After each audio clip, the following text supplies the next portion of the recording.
We usually picture couples expressing affection in healthy, nurturing ways when we think of love languages. But what if we took these languages of love and applied them to the world of horror? What if the creatures and madmen of our favorite scary stories had their twisted ways of showing affection? Dr. Gary Chapman developed the concept of love languages, which includes 5 ways people express and experience love: acts of service, physical touch, words of affirmation, quality time, and receiving gifts.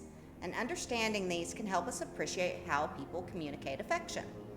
Now, let's explore the eerie love languages of Dr. Hannibal Lecter, Mr. Hyde, Frankenstein's creature, Dracula, and the Invisible Man. Dr. Hannibal Lecter, the sophisticated cannibal from Thomas Harris's The Silence of the Lambs, is infamous for his refined taste and culinary skills.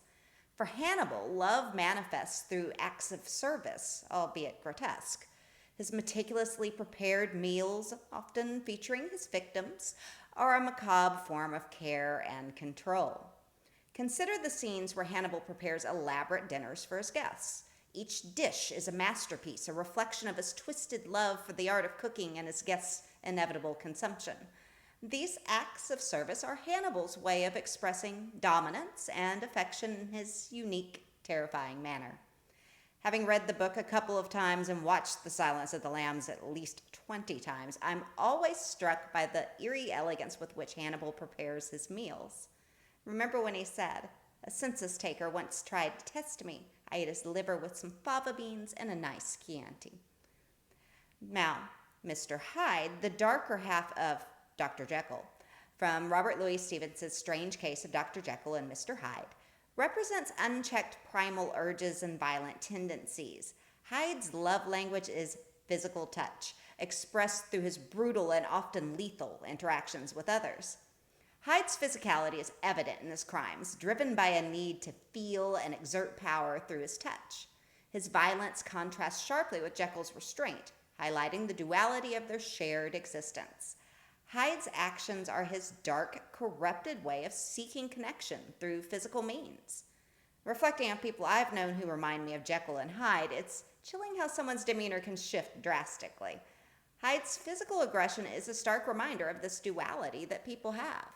With ape-like fury, he was trampling his victim underfoot and hailing down a storm of blows.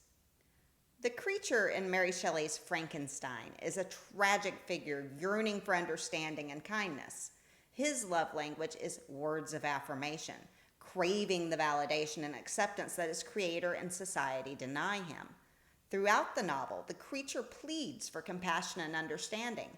His eloquent speeches reveal a deep need for verbal recognition of his humanity, and the lack of affirming words drives the creature to despair and vengeance, illustrating how powerful and destructive the need for affirmation can be. As someone who finds Frankenstein's creature one of the most tragic characters in literature, I feel his pain when he says, "I am malicious because I am miserable. Am I not shunned and hated by all mankind?"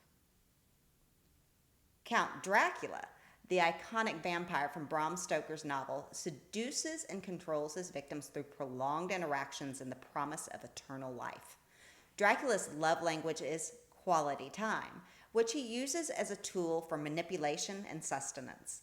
Dracula spends significant time with his victims, weaving a web of enchantment and control.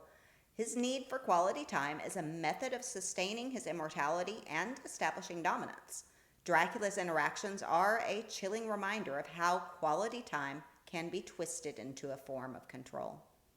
Dracula was one of my favorite books as a teenager.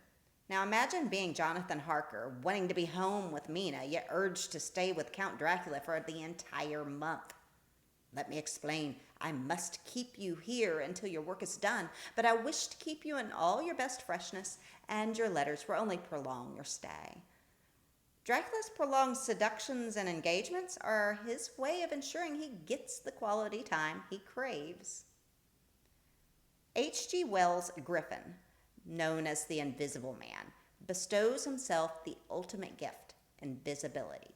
This love language is a form of self-love and empowerment, allowing Griffin to transcend the limitations of the visible world.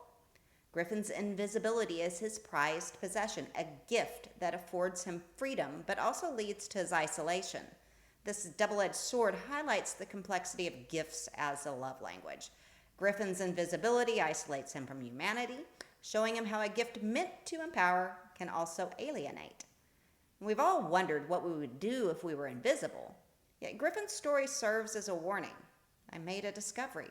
I made a formula which renders tissues of the body transparent. Where could it go from there? By examining the love languages of these iconic horror characters, we gain a unique perspective on their motivations and actions.